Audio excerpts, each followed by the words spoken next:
One Health Super Speciality Hospital, GST Road, Vandalore. புதிய கிளாம்பாக்கம் பேருந்து நிலையத்தின் எதிரில். தொடர்புக்கு 0944502558. உங்க ஹெல்த்துக்கு One Health இருக்கு. ஏஆர் ரோமானுக்கு நடந்திருக்கிற விஷயம் வேற, இளையராஜாக்கு நடந்த விஷயம் வேற. வீரா ராஜ வீரான்னு ஒரு சாங், சூப்பர் சாங், ரொம்ப பாப்புலரான சாங்.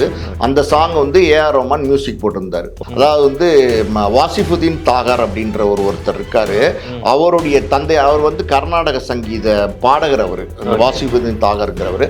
அவர் வந்து ஒரு பாடல் போட்டார், அதாவது வந்து சிவா ஸ்ருதின்னு ஒரு பாடல் போட்டார்.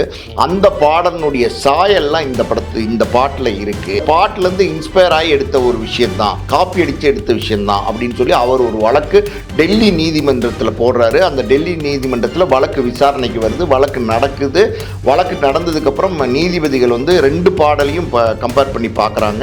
இதுலேயும் அதுலேயும் ஒற்றுமைகள் இருக்குது, பல ஒற்றுமைகள் இருக்குது.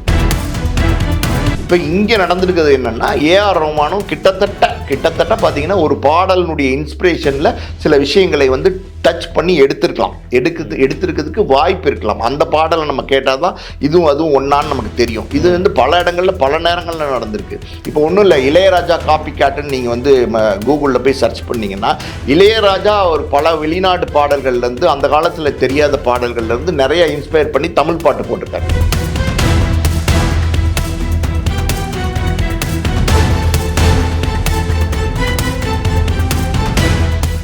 Again, Tamil has the highest viewership in India, USA, UK, Dubai, UAE, Saudi, Malaysia, Singapore, Norway, Sweden, Switzerland and Denmark. Join us and take your business to the world. ஆகாயம் வியூவர்ஸ் எல்லாருக்குமே வணக்கம். நான் விஜய் ஜெகா.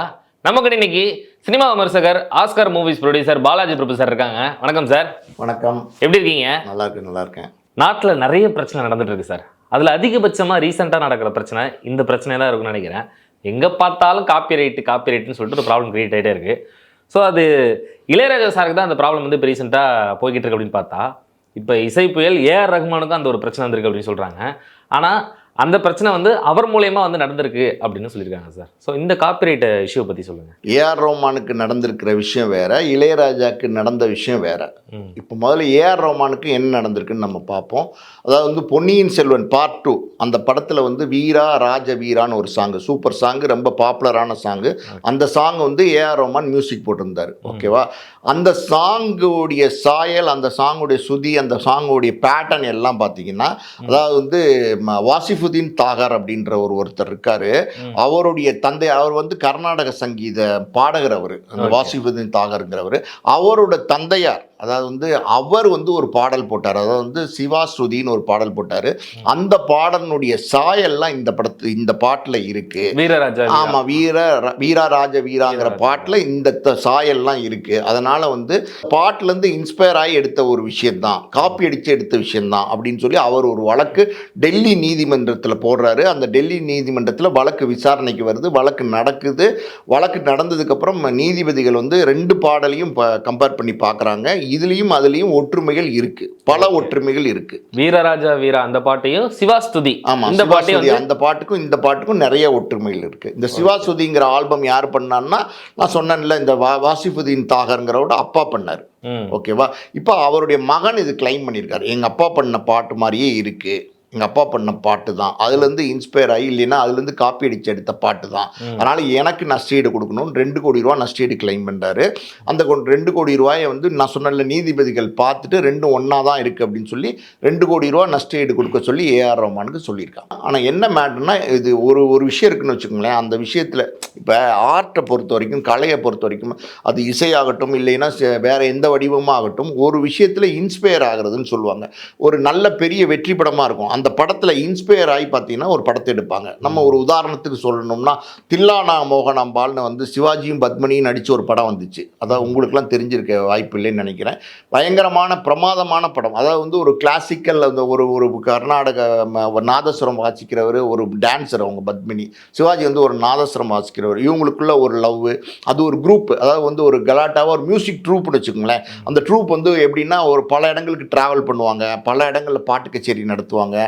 இவர் வந்து நாதஸ்வரம் வாசிப்பார், பத்மினி டான்ஸ் ஆடுவாங்க. இவங்களுக்குள்ளே ஏற்படுற ஒரு love கூட நல்லா இருந்தா கரெக்ட், அந்த பாட்டு தான். இவங்களுக்குள்ள ஏற்படுற ஒரு லவ், இவங்களுக்குள்ள ஒரு ஏற்படுற ஒரு சண்டை சச்சரவு, இதுக்கு நடுவில் கூட இருக்கிற ட்ரூப்பில் அவங்க பாலையெல்லாம் இருப்பார், காமெடி இதெல்லாம் வச்சு அந்த படத்தை எடுத்திருப்பாங்க.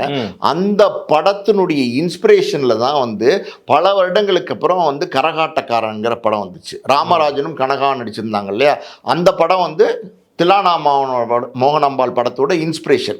இதுல வந்து மாத்திக்கிட்டாங்க. என்ன மாத்திக்கிட்டாங்கன்னா, இதுல வந்து 2 பேருமே கரகம் ஆடுறவங்க, லோக்கலைஸ் பண்ணிக்கிட்டாங்க.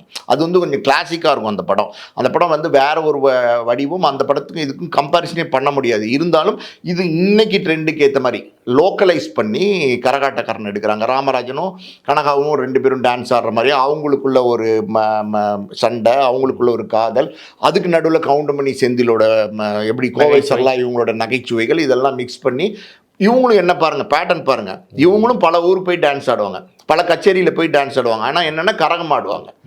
அதே இன்ஸ்பிரேஷன் இருக்குது. இது இன்ஸ்பிரேஷன், ஓகேவா? இப்போ இங்கே நடந்திருக்கிறது என்னென்னா, ஏஆர் ரஹ்மானும் கிட்டத்தட்ட பார்த்தீங்கன்னா ஒரு பாடலினுடைய இன்ஸ்பிரேஷனில் சில விஷயங்களை வந்து டச் பண்ணி எடுத்திருக்கிறதுக்கு வாய்ப்பு இருக்கலாம். அந்த பாடலை நம்ம கேட்டால் தான் அதுவும் ஒன்றான்னு நமக்கு தெரியும். இது வந்து பல இடங்களில் பல நேரங்களில் நடந்திருக்கு. இப்போ ஒன்றும் இல்லை, இளையராஜா காப்பி கேட்டுன்னு நீங்கள் வந்து கூகுளில் போய் சர்ச் பண்ணிங்கன்னா, இளையராஜா ஒரு பல வெளிநாட்டு பாடல்கள்லேருந்து, அந்த காலத்தில் தெரியாத பாடல்கள்லேருந்து நிறைய இன்ஸ்பயர் பண்ணி தமிழ் பாட்டு போட்டிருக்காரு. நிறைய இருக்குது, நீங்கள் போய் பார்த்தீங்கன்னா தெரியும். இது வந்து ஒரு இன்ஸ்பிரேஷன். இதை நம்ம தப்பாகவும் சொல்ல முடியாது, இது சரின்னு சொல்ல முடியாது. இது வந்து இன்னொரு விஷயத்தால் கவரப்பட்டு கொஞ்சம் விஷயத்தை இதில் எடுத்து சேர்த்துக்கிறது தான் அது பொருள். அந்த கவரப்பட்ட விஷயம் இருக்குது பார்த்தீங்களா, அது சம்மந்தப்பட்டவங்க. அதாவது வந்து எங்கப்பா தான் இதனுடைய இசையமைப்பாளர், எங்கப்பா தான் அந்த சிவா சுதிங்கிறது போட்டிருக்காரு, அதனால் இதனுடைய இன்ஸ்பிரேஷனில் இது இருக்குது, அதுக்கான நஷ்டஈடு காப்பிரைட்ஸ் எனக்கு தரணும் அப்படின்னு அவர் கிளைம் பண்ணியிருக்காரு. அவர் மகன் அது நியாயம், அவங்க அந்த காப்பிரைட்ஸை கொடுக்க சொல்லி ஆணை பண்ணியிருக்காங்க, ஓகேவா? இது ஏஆர் ரஹ்மானோட விஷயம். இப்போ வந்து ஏஆர் ரஹ்மான் வந்து இதை கொடுத்தாலும் கொடுத்துடலாம், இல்லை வந்து இன்னமும் மேல்முறையீட்டுக்கு போனாலும் போகலாம். நிறைய விஷயங்கள் மேல்முறையீடு பண்ணி கேஸை இது பண்ணாலும் எப்படி வேணா கேஸை இது பண்ணுறதெல்லாம் ஒன்றும் பண்ண முடியாது. மேல்முறையீடு போகிறதுக்கான உரிமை எல்லாருக்குமே உண்டு. ஒரு விஷயத்தில் ஒரு தீர்ப்பு வந்துச்சுன்னா, கீழ் கோர்ட்டில் ஒரு தீர்ப்பு வந்துருச்சுன்னா, அதை வந்து மேல்முறையீடு பண்ணுறதுக்கு டைம் கொடுப்பாங்க. ஒருவேளை மேல்முறையீடு போகணுன்னா போகலாம். இப்போ வேண்டாம், நம்ம இது பணத்தை கட்டிடலான்னா கட்டிடலாம். இப்போ ஏஆர் ரஹ்மான் மாதிரியான ஒரு ஜென்யூன் பர்சனாலிட்டிலாம் என்ன பண்ணுவாங்கன்னா, வேண்டாம் மேல்முறையீடுலாம் வேண்டாம், நம்ம பணத்தை கட்டிடலான்னு கட்டிடுவாங்க. இது நடக்கும். என்ன நடக்குதுங்கிறது அடுத்தடுத்த நகர்வுகளை வச்சு தான் தெரியும், இந்த பணத்தை கட்டுறாரா இல்லையான்னு. ஆனால் அந்த பணத்தை கட்டி தான் ஆகணும், ஏன்னா அதனுடைய சாயல் அதில் இருக்குது. இங்கே வந்து இளையராஜாவுக்கு இந்த இடத்துல இந்த பாயிண்டில் இளையராஜா கேட்குறது சரியா தப்பா அப்படின்னா, இளையராஜா கேட்குறது தவறு. இளையராஜா நம்ம ஏன் தவறுன்னு நான் சொல்கிறேன் கேளுங்க. ஒரு தயாரிப்பாளர் ஒரு படம் வந்து உருவாக்குறார், ஓகேவா? அந்த படத்துக்கு ஒரு கதை வந்து ஒருத்தர் கதாசிரியர் சொல்கிறார், ஒரு இயக்குனர் அந்த படத்தை இயக்க வரார், ஒரு தயாரிப்பாளர் இந்த ரெண்டையும் கேட்டுட்டு ஓகே பண்ணலாம் அப்படின்னு ஒரு ப்ராஜெக்டை டிசைன் பண்ணுறாங்க. பண்ணும்போது இந்த படத்துக்கு இந்தந்த பாடல்கள் இருக்குது, இப்படிப்பட்ட பாடல்கள் இருக்குது, இந்த பாடல்களை எந்த இசையமைப்பாளரை போட்டால் நல்லா கொடுப்பாங்க அப்படிங்கிற ஒரு டிஸ்கஷன் ஒன்று கண்டிப்பாக வரும். ஒருவேளை அதாவது வந்து இளையராஜா போடலாமா, கங்கை அமரனை போடலாமா, சந்திரபோஸை போடலாமா, தேவாவை போடலாமா, சங்கர் கணேசை போடலாமா, எம்எஸ் விஸ்வநாதனை போடலாமா, யாரை போட்டால் இந்த படத்தில் உள்ள பாடல்கள் நல்லா வரும் அப்படின்ற ஒரு டிஸ்கஷன் போய் சரி இளையராஜா போடலாம் அப்படின்னு ஒரு இளையராஜாவை போடுறாங்கன்னு வச்சுக்கோங்க. அந்த இளையராஜாட்ட கூப்பிட்டு ஒரு சம்பளம் கொடுக்குறாங்க, சார் நீங்கள் இந்த படத்துக்கு மியூசிக் பண்ணுங்க அப்படின்னு இளையராஜா ஒத்துக்கிறார். ஒரு அக்ரிமெண்ட் போடுறாங்க, ஒரு சம்பளம் பேசுகிறாங்க. அந்த சம்பளத்துக்கான காசு அந்த படம் எடுத்து அதை 5 பாடலோ இல்லை 4 பாடலோ இல்லை 6 பாடலோ அதுக்கு இளையராஜாவுக்கு பேமெண்ட் பண்ணிடுறாங்க. அதாவது வந்து சம்பளம் கொடுக்குறாங்க, ஓகேவா? இளையராஜா நானே ஒரு டியூன் போடுறேன், நானே ஒன்று பண்ணுறேன் அப்படிலாம் கிடையாது. இது வந்து கதைக்கு ப்ராஜெக்ட்டுக்கு தேவை பண்ணியிருக்கார். இதுக்கு இளையராஜா சம்பளம் வாங்காமல் ஓசியில் வேலை பார்க்குறாரா, இலவசமாக வேலை பார்க்குறாரா அப்படின்னா கிடையாது. இளையராஜா சம்பளம் வாங்குறாரு. சம்பளம் வாங்குறாரா இல்லையா? ஒரு ப்ராஜெக்ட்டுக்கு இசையமைப்பாளருங்கிற பேருக்கு இளையராஜா அவர் பார்க்குற வேலைக்கு கூலி வாங்குறாரு. ஓப்பனாக சொல்லப்போனால் சம்பளம் வாங்குறார். அப்படி சம்பளம் வாங்கிட்டு ஒரு விஷயத்தை முடிச்சு கொடுத்ததுக்கப்புறம் பல வருடங்கள் கழித்து 45-50 வருஷத்துக்கு கழித்து என்னோட இதுன்னு கிளைம் பண்ணுறது எந்த விதத்தில் நியாயமாகும்? நான் சொல்கிறேன் கேளுங்க, இத்தனையும் பணம் போட்டு எடுக்கிற தயாரிப்பாளருக்கு மட்டும்தான் அதனோட உரிமை இருக்குது. இளையராஜாக்கு அந்த உரிமை எந்த காலத்துலையுமே சேராது. எந்த காலத்துலையுமே இளையராஜா கிளைம் பண்ணுறது சரியே கிடையாது. ஸோ இந்த குட் பேட் அக்லி எடுக்கும்போது இந்த பாடல்களுடைய உரிமை யாருக்கிட்ட இருக்குது அப்படின்னு கேட்கும்போது அவங்கக்கிட்ட இருக்குது. யாரோ ஒரு நிறுவனம், ஆடியோ நிறுவனம், அவங்கக்கிட்ட காசை கொடுத்து நோ அப்ஜெக்ஷன் சர்டிஃபிகேட் வாங்கி படத்தில் பயன்படுத்திடுறாங்க. எனக்கும் உரிமை உண்டுன்னு இளையராஜா உரிமை கொண்டாடுறாரு. எந்த காலத்துலேயும் உரிமை இல்லை. இன்னொரு விஷயம் இந்த இடத்துல தெளிவுபடுத்த விரும்புகிறாரு என்ன அப்படின்னா, இளையராஜா ஒரு மியூசிக் ஆல்பம் போடுறாரு, ஓகேவா, ஒரு தனி ஆல்பம் அவரே போடுறாரு, அவரே மியூசிக் போடுறாரு, அவரே பாட்டு எழுதி அவரே பாடி அவரே வந்து கம்போஸ் எல்லாம் பண்ண வச்சு அவருடைய பணத்தில் போடுறாருன்னு வச்சுக்கோங்க. ஒரு மியூசிக் ஆல்பம் ஒரு 10 பாட்டோ 8 பாட்டோ 20 பாட்டோ போடுறாரு. இளையராஜாவோட ஒரு மியூசிக் ஆல்பம் வருது.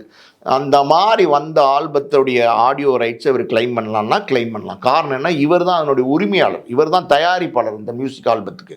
அப்போ உங்களோட அந்த உரிமை உங்ககிட்ட இருக்கும்.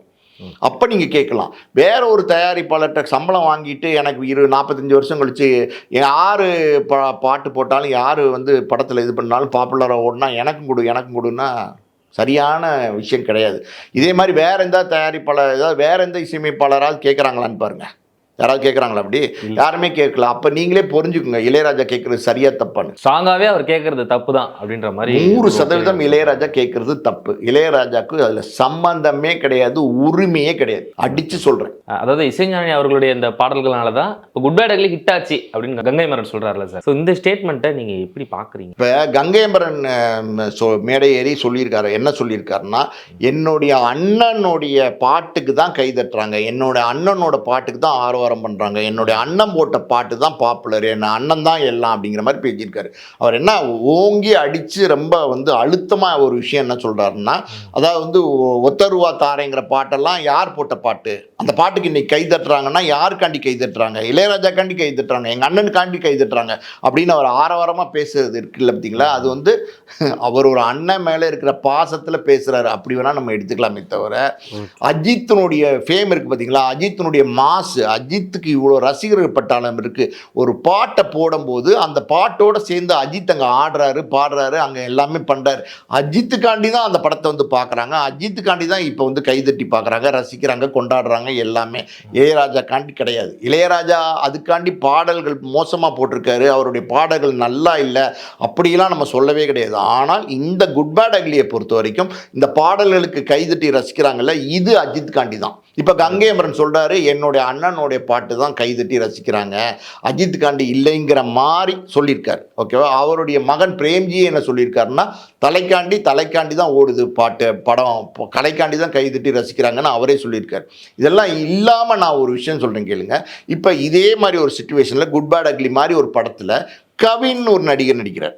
ஓகேவா. அவருக்கு இதே மாதிரி ஒரு இளையராஜா பாட்டை போடுறீங்க, அப்போ அந்த பாட்டு ஓடுமா? அந்த பாட்டு கை தட்டுவாங்களா? அந்த பாட்டை ரசிப்பாங்களா? காரணம் என்னென்னா, கவினுக்கு அவ்வளோதான் வேல்யூ.